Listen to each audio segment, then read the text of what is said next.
ایران نے امریکی صدر کے مطالبات کو نامعقول قرار دے دیا۔ ترجمان ایرانی وزارت خارجہ اسماعیل بقائی کا کہنا ہے پاکستان کے ذریعے سفارتی رابطہ کاری جاری ہے، لیکن سفارتی کوششوں کے باوجود صورتحال بگڑ رہی ہے۔ امریکہ مسلسل بے جا مطالبات کر رہا ہے، بات چیت آگے بڑھانا مشکل ہو گیا ہے، بعض شرائط ناقابل قبول ہیں، موجودہ کشیدگی نے علاقائی سلامتی کو کمزور کر دیا ہے۔ ایرانی تجاویز منصفانہ، ذمہ دارانہ اور جائز ہیں۔ امریکہ کو ناکہ بندی اور بحری کارروائیاں ختم کرنا ہوں گی، منجمد اثاثے فوری بحال کرنا ہوں گے۔ ہمیں مجبور کیا گیا تو جنگ کے لیے پوری طرح تیار ہے۔ یورپی ممالک کو بھی تنبیہ کر دی، آبنۂ ہرمز میں مداخلت سے گریز کا مشورہ۔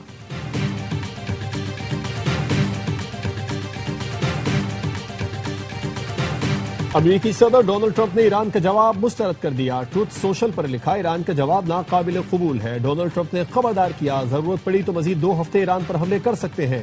ملبے تلے دبے افزودہ یورینیم کے پاس کوئی گیا تو اسے اڑا دیں گے۔ وال اسٹریٹ جرنل کے مطابق ایران نے جوہری تنصیبات ختم کرنے سے انکار کر دیا۔ انتہائی افزودہ یورینیم تیسرے ملک منتقل کرنے پر آمادگی ظاہر کی۔ ایرانی سرکاری خبر ایجنسی کے مطابق ایرانی سرکاری ذرائع نے وال اسٹریٹ جرنل کی رپورٹ کو گمراہ کن قرار دے دیا۔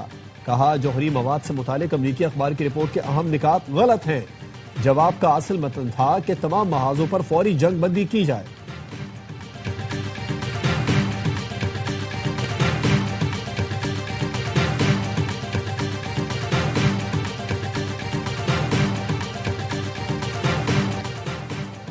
ایران کی صورتحال پر چین کا موقف واضح ہے، اس وقت ترجیح جنگ دوبارہ شروع ہونے سے روکنا ہے۔ چینی وزارت خارجہ کے ترجمان گو جیاکون نے کہا ایران تنازع کی آڑ میں امریکہ دوسرے ملکوں کو بدنام کرنا بند کرے۔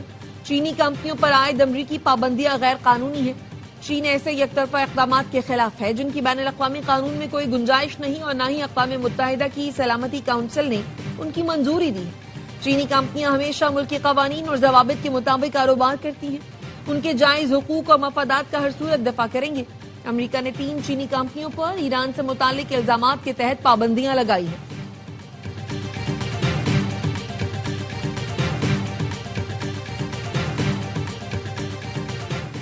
افغان ناظم الامور کی دفتر خارجہ طلبی، بنو حملے پر سخت احتجاج۔ ترجمان دفتر خارجہ کا کہنا ہے فتح خیل پولیس پوسٹ حملے کے تانے بانے افغانستان میں موجود دہشت گردوں سے ملتے ہیں۔ پاکستان اپنی قومی سلامتی اور شہریوں کے تحفظ پر کوئی سمجھوتا نہیں کرے گا۔ افغان سرزمین کا پاکستان کے خلاف دہشت گردی کے لیے استعمال ہونا قابل قبول نہیں۔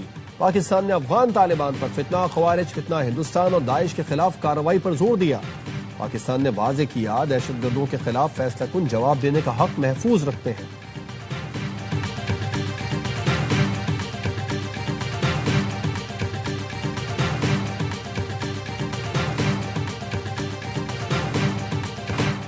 دہشت گردی کا بڑا منصوبہ ناکام، خاتون خودکش بمبار گرفتار۔ وزیر اعلیٰ بلوچستان سرفراز بگٹی کہتے ہیں خاتون خودکش حملے کے مشن پر تھی، خاتون کو تربت سے اسلام آباد لے جایا جا رہا تھا، اس دوران گرفتاری ہوئی۔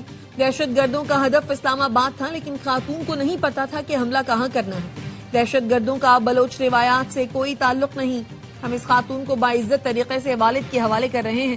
خاتون نے بتایا میرے کزن نے ڈرا دھمکا کر کہا کہ BLA کے لیے کام کرو، پولیس نے مجھے باعزت طریقے سے محفوظ مقام پر رکھا، میں پڑھنا اور آگے بڑھنا چاہتی ہوں۔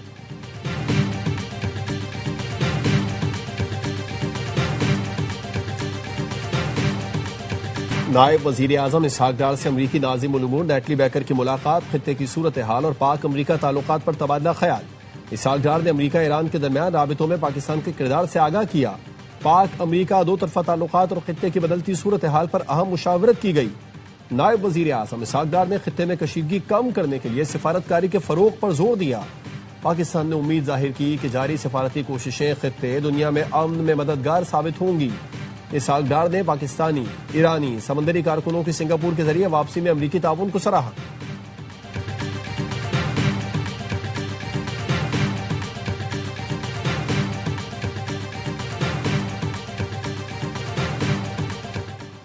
ایرانی وزیر خارجہ عباس عراقچی کا سعودی ہم منصب فیصل بن فرحان سے ٹیلی فونک رابطہ، دونوں میں علاقائی اور بین الاقوامی صورتحال پر تبادلہ خیال۔ پاکستان کی ثالثی میں ہونے والے امریکہ ایران مذاکرات گفتگو کا محور۔ عباس عراقچی اور فیصل بن فرحان کی پاکستان میں جاری مذاکرات پر تفصیلی مشاورت۔ دونوں رہنماؤں کا پاکستانی ثالثی میں ہونے والے مذاکرات کے مختلف پہلوؤں کا جائزہ، خطے کی تازہ صورتحال پر مذاکرات کے اثرات کا جائزہ لیا گیا۔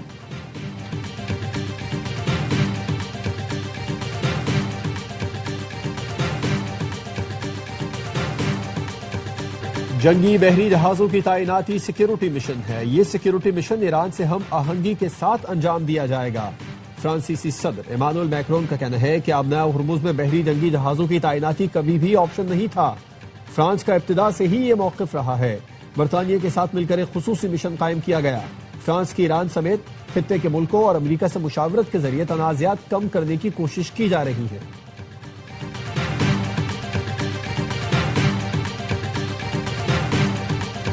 امریکہ ایران کشیدگی برقرار، تیل کی قیمتوں میں پھر اضافہ۔ لندن برنٹ خام تیل کی قیمت 2.2% اضافے کے ساتھ فی بیرل $103.63 پر ٹریڈ کر رہی ہے۔ ویسٹ ٹیکسس خام تیل 2.15% بڑھ کر فی بیرل $97.47 فی بیرل پر پہنچ گیا۔ ملک میں پہلے سے موجود تیل کی قیمتیں کیوں بڑھائی گئیں؟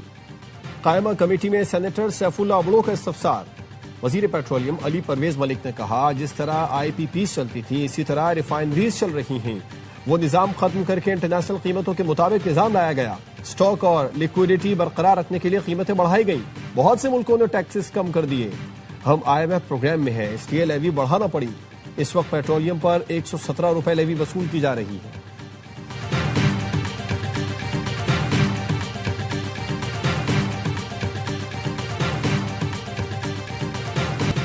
قومی اسمبلی میں مارکہ حق کی کامیابی کا 1 سال مکمل ہونے پر قرارداد منظور۔ مارکہ حق کی فتح پر مسلح افواج کو زبردست خراج تحسین اور شہداء کو خراج عقیدت پیش کیا گیا۔ اسپیکر ایاز صادق نے کہا، مارکہ حق میں پاکستان کو عظیم کامیابی ملی۔ مارکہ حق میں قوم مسلح افواج کے شانہ بشانہ تھی۔ سندھ اسمبلی میں بھی مارکہ حق کا 1 سال مکمل ہونے پر قرارداد پیش۔ مراد علی شاہ نے کہا، یہ ایوان پاک فوج کو خراج تحسین پیش اور شہداء کو خراج عقیدت پیش کرتا ہے۔ وزیر اعلیٰ نے پاک فوج کی سربراہ، صدر مملکت اور وزیر اعظم کو بھی خراج تحسین پیش کیا۔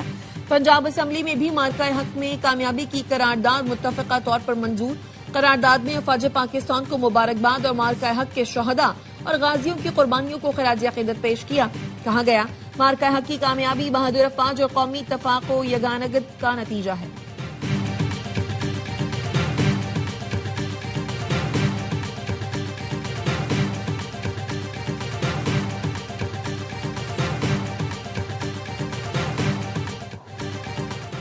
وزیر اعلیٰ پنجاب مریم نواز کی زیر صدارت صوبائی کابینہ کا اجلاس۔ کچے سے چولستان، طالب علم سے کسان، میگا پروجیکٹ سے مائکرو ریلیف تک کے منصوبوں کی منظوری۔ مریم نواز نے کہا، پنجاب میں صنعت لگانے والوں کی مکمل معاونت کریں گے۔ صنعت کار کنسٹرکشن پلان لے کر آئیں، انڈسٹری لگانے کا عمل آسان بنائیں گے۔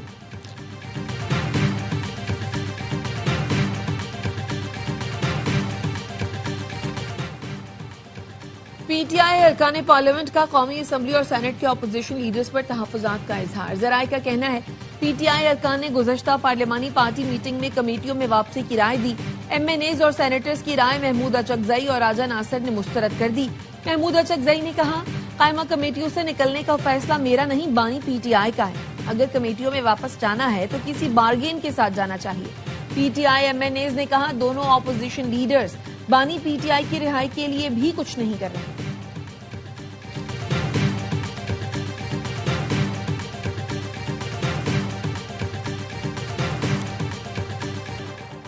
ون کانسٹیٹیوشن ایونیو سے متعلق سنگل بینچ کا فیصلہ ڈویژن بینچ میں چیلنج۔ بینک آف پنجاب نے اسلام آباد ہائی کورٹ میں انٹرا کورٹ اپیل دائر کر دی۔ رجسٹرار آفس نے اعتراض عائد کر دیا۔ اپیل میں استدعا کی گئی ہے کہ سنگل بینچ کا فیصلہ حقائق کے منافی ہے، غیر قانونی قرار دیا جائے۔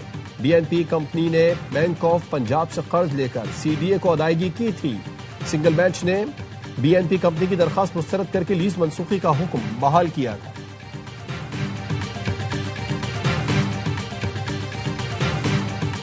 وزیر اعظم کی زیر صدارت وزارت انفارمیشن ٹیکنالوجی اور ٹیلی کام کی امور کا جائزہ اجلاس۔ جی بی آزاد کشمیر میں آسان خدمت مراکز کے قیام سے متعلق کام تیز کرنے کی ہدایت۔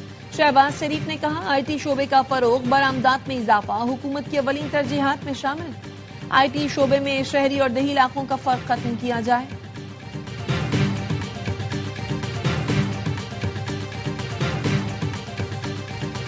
وزیر داخلہ محسن نقوی کی زیر صدارت وفاقی صدارت سیف سٹی ہیڈ کوارٹرز میں اجلاس، اسلام آباد سیف سٹی کو کیپٹل اسمارٹ سٹی میں بدلنے کے پروجیکٹ پر پیش رفت کا جائزہ۔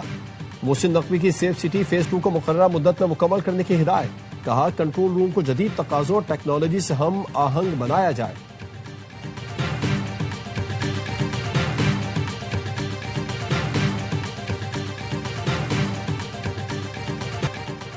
دہشت گردوں کے خلاف مشترکہ پالیسی اور لاہ عمل بنائیں گے، بزدلانہ حملے پولیس اور عوام کے حوصلے پست نہیں کر سکتے۔ وزیر اعلیٰ خیبر پختونخوا سہیل آفریدی کا بنوں میں شہداء کے ورثاء سے خطاب، کہا مل کر صوبے میں دیر پا امن قائم کریں گے، تمام شہداء کے ورثاء کو مکمل شہید پیکج دیا جائے گا۔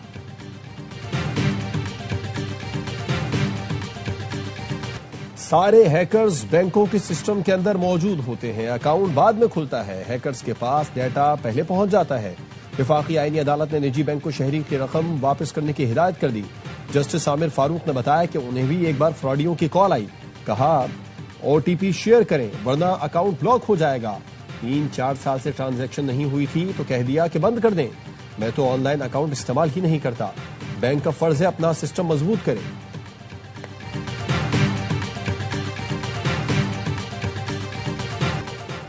سونے کی قیمت میں کمی، چاندی کی قیمت مستحکم، فی تولہ سونا 5,300 روپے کمی سے 4,88,362 روپے کا ہو گیا۔ 10 گرام سونے کی قیمت 4,544 روپے کم ہو کر 4,18,691 روپے ہو گئی۔ عالمی مارکیٹ میں سونا $53 کی کمی سے $4,660 فی اونس ہو گیا۔ پاکستان سٹاک مارکیٹ میں مندی، 100 انڈیکس 1,71,000 پوائنٹ سے نیچے آ گیا۔ کاروبار 609 پوائنٹس کمی کے بعد 1,70,506 پوائنٹس پر بند ہوا۔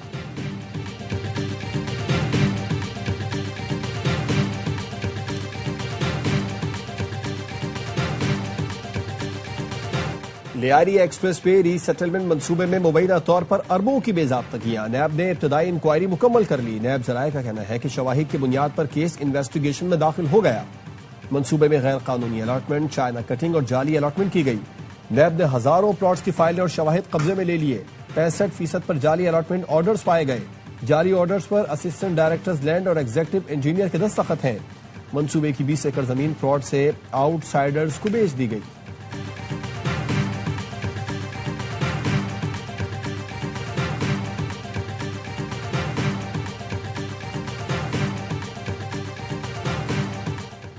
کراچی جناح اسپتال میں طلبہ تنظیم کی غنڈہ گردی، ہنگامہ آرائی اور دھمکیاں دینے پر مقدمہ درج۔ ایف آئی آر کے مطابق طلبہ تنظیم پی ایس ایف کے کارکنوں نے خاتون ڈاکٹر کو دھمکایا اور کمپیوٹر بند کیا۔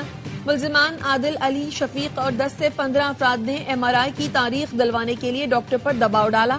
ملزم واجد اور دیگر 10 سے 15 افراد نے زبردستی کچھ لوگوں کے بلڈ سیمپل نکالے۔ حکومت سندھ فلمی صنعت کی بحالی اور فروغ کے لیے اقدامات کر رہی ہے۔ سندھ کے سینئر وزیر شرجیل میمن کہتے ہیں حکومت سندھ میڈیا ہاؤسز اور صحافیوں سے تعاون کو مزید مضبوط بنانا چاہتی ہے۔ فلمی منصوبوں کا بنیادی مقصد قومی بیانیوں کو فروغ دینا ہے۔ شرجیل میمن کی زیر صدارت اجلاس میں فلمی منصوبوں کے مستقبل، تشہیر اور مؤثر استعمال پر اہم فیصلے کیے گئے۔ میڈیا ہاؤسز اور صحافیوں کے لیے کیے جانے والے اقدامات اور سہولتوں کا جائزہ لیا گیا۔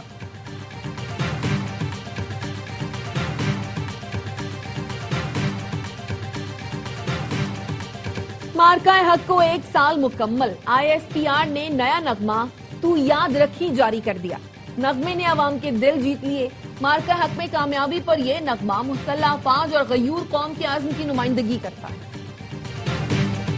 خیبر پختونخوا میں مغربی ہواؤں کا نیا سلسلہ آج داخل ہوگا۔ شدید بارشیں اور تیز ہوائیں چلنے کا امکان۔ سوات، چترال، دیر کوہستان سمیت بالائی اضلاع میں لینڈ سلائیڈنگ اور گلیشیائی جھیلوں کے پھٹنے کا خدشہ۔ پی ڈی ایم اے نے الرٹ جاری کر دیا۔ ملک کے بیشتر علاقوں میں موسم گرم اور خشک۔ سندھ اور جنوبی بلوچستان میں شدید گرمی کی لہر برقرار۔ سندھی میں درجہ حرارت 43، لاڑکانہ، دادو اور تربت میں 42 ڈگری پر پہنچ گیا۔ نواب شاہ، سکر اور حیدرآباد میں 40 ڈگری ریکارڈ کیا گیا۔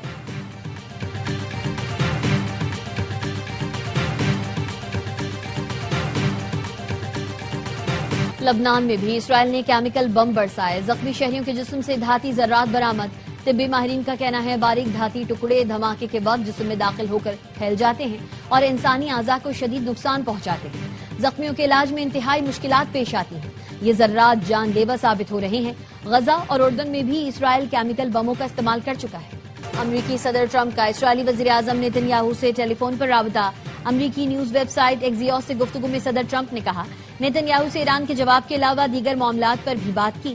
ٹرمپ نے یہ بتانے سے انکار کر دیا کہ وہ ایران سے مذاکرات جاری رکھیں گے یا فوجی کارروائی کریں گے۔ اسرائیلی وزیراعظم نیتن یاہو کا کہنا ہے ایران سے جنگ ابھی ختم نہیں ہوئی، افزودہ یورینیم نکالنے کے لیے امریکی فوج ایران میں داخل ہوگی۔ ٹرمپ نے انہیں واضح طور پر کہا ہے ہم اپنی فوج ایران میں داخل کریں گے۔ ایران میں جوہری مواد اب بھی موجود ہے اور افزودگی کے مراکز کو ختم کرنا باقی ہے۔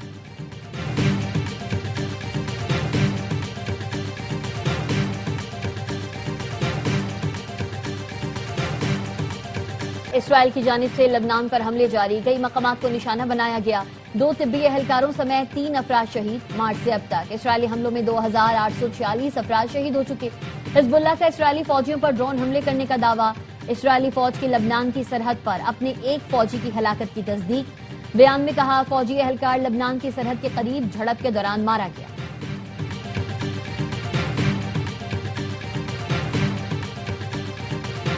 اور ARY film, Salman Iqbal films اور پرویز ملک فلمز کی پیشکش فلم لو دی سانگ کا ٹریلر جاری، ایکشن، رومانس اور جذبات کی بھرپور عکاسی۔ فلم میں فرحان سعید اور مامیہ شاہ جعفر نے مرکزی کردار نبھایا۔ ٹریلر ریلیز کے بعد شائقین فلم کا جوش و خروش مزید بڑھ گیا۔ مداح فلم کی سینما ریلیز کا بے صبری سے انتظار کر رہے ہیں۔ فلم عید الاضحیٰ پر سینما گھروں کی زینت بنے گی۔